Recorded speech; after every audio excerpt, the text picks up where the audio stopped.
Cette capsule explique la mise en page pour une impression professionnelle d'un chiffrier. Alors pour ce faire, nous allons appliquer l'ensemble de la mise en page nécessaire pour faire une impression qu'on va être en mesure de comprendre très facilement. C'est extrêmement difficile d'imprimer un fichier Excel correctement pour que ceci soit lisible par tout le monde. Alors pour ce faire, nous allons ajuster la taille du chiffrier sur une feuille, sélectionner le format de papier pour impression, modifier les marges, créer un en-tête et un pied de page, définir une zone d'impression et faire en sorte que les lignes de l'en-tête de mes colonnes se répètent sur chacune des pages. Pour ce faire, nous allons utiliser le chiffrier des achats internationaux. La première feuille, qui se nomme EXE mise en page Q pour question, présente les instructions à suivre pour cet exercice. La deuxième feuille présente la feuille de début, celle que nous devons transformer, et la troisième présente le résultat final. Évidemment, dans ce cas-là, le résultat final ne se voit pas, parce que à l'œil, le chiffrier a l'air exactement identique. Que ce soit la fin ou le début, on voit, c'est pareil. Pour visualiser le résultat dans cet exercice, il faut aller sur le menu Fichier, puis Imprimer. On va cliquer sur le petit bouton ici pour voir à l'impression qu'est-ce que ça va donner comme résultat. Alors, qu'est-ce qu'on voit ici? On voit que notre fichier s'imprime complètement sur une page. Donc, toutes les colonnes du fichier sont sur une page. On voit que nous avons un en-tête, un pied de page avec une numérotation ici en bas. On voit, c'est marqué page 1 de 24. Le résultat final donne donc 24 pages à l'impression numérotées automatiquement. Si on se déplace et qu'on va par exemple sur la page 5, on voit que les mêmes trois lignes se répètent en haut de la page. Donc le titre de notre page et le titre de chacune des colonnes. Ce qui est extrêmement utile pour connaître le contenu de la colonne. Par exemple ici que je sais que cette colonne c'est l'heure de la commande. Et si je vais à la page 10, j'ai la même chose. J'ai l'entête des colonnes qui se répètent sur chacune des pages. Je sais donc que la colonne qui est ici, c'est le nombre de lignes de la commande. Le résultat que je vois ici n'est évidemment pas présent sur la feuille de début. Si je fais Fichier, Imprimer et que je regarde le résultat, là, je vois que le résultat n'est pas pareil du tout. Je vois que je ne peux pas lire l'ensemble de mon tableau sur une page. Sur la page ici, j'ai 1, 2, 3, 4, 5, 6, 7, 8 colonnes. Et je dois aller à la page numéro 17 pour voir les 5 autres colonnes de mon tableau. Ce qui est évidemment extrêmement difficile à lire lors de l'impression. Donc tout ça devra être ajusté. Si je reviens sur mon fichier, si je reviens sur ma feuille, je vois que entre la colonne H et la colonne I, juste ici, j'ai un petit pointillé. Ce petit pointillé définit ce qui sera imprimé sur une page. Donc, la première page va imprimer les colonnes A à H, et à partir de la page 17, on va imprimer les colonnes I à R. Je vois la même chose sur la longueur ou la hauteur de mon tableau. Si je descends un petit peu plus bas, je vois que j'ai un pointillé ici qui sépare les lignes 56 et 57. Ce qui veut donc dire que ma première page va imprimer jusqu'à la ligne 57 cette portion du tableau qui, comme on a vu dans notre résultat tantôt, c'est extrêmement difficile à comprendre lors de l'impression. Allons voir ce que nous devons faire pour les instructions. Alors, dans les premières lignes, on vous explique ici le résultat final, on vous explique ce que nous voulons obtenir et ensuite on fait pas à pas l'ensemble des étapes pour obtenir les résultats. Alors nous voulons avoir une orientation paysage, nous voulons que la feuille s'imprime sur une page de largeur, 100 pages de hauteur. Nous voulons, et le 100 pages de hauteur n'est que défini pour être sûr qu'on manque aucune page.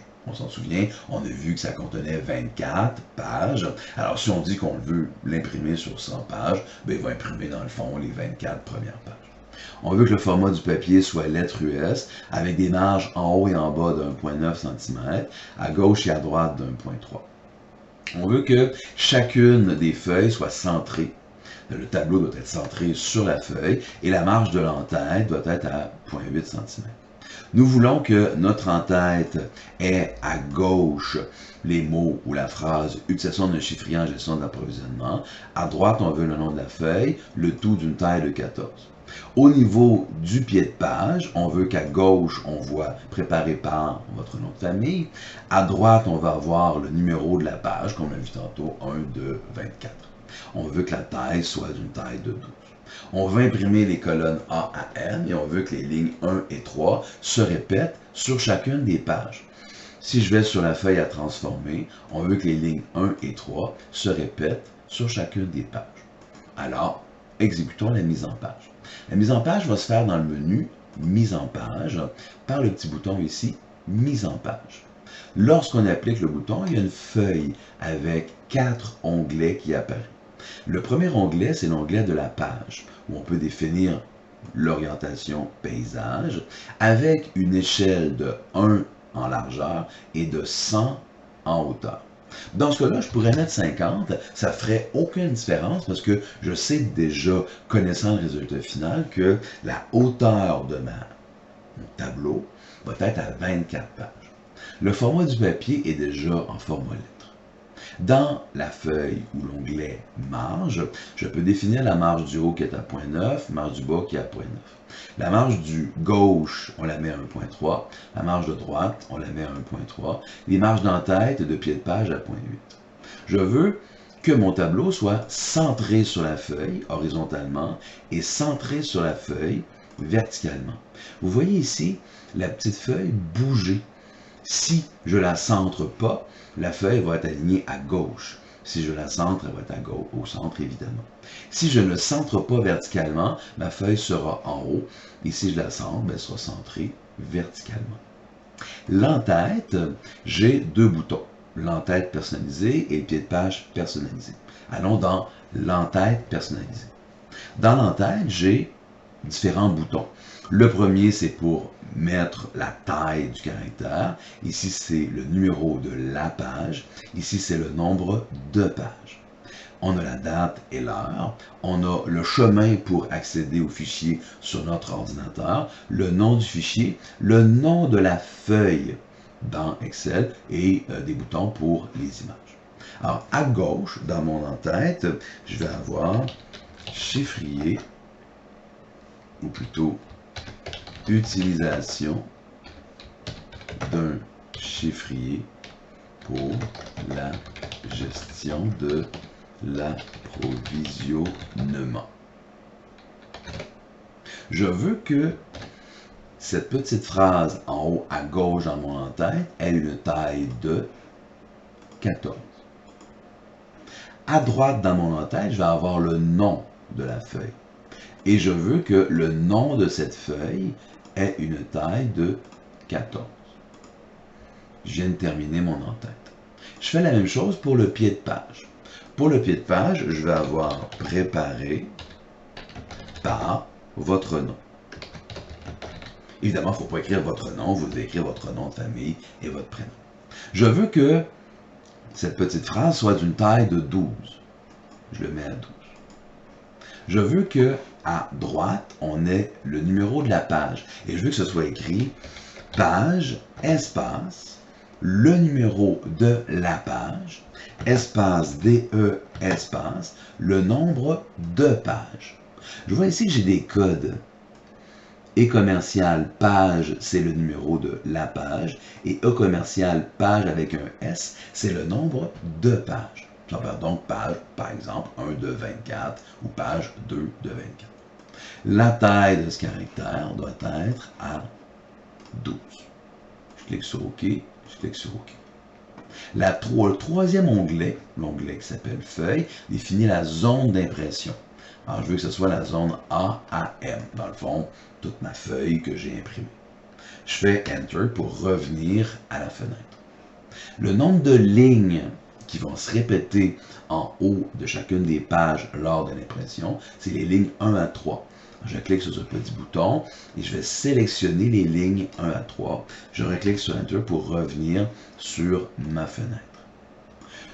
J'ai terminé l'ensemble de la mise en page. Je fais OK et je peux aller valider mon résultat en faisant fichier imprimé et je vois que j'ai un résultat parfait qui s'imprime effectivement sur 24 pages, la première étant 1 de 24 et la deuxième étant 1, 2 de 24.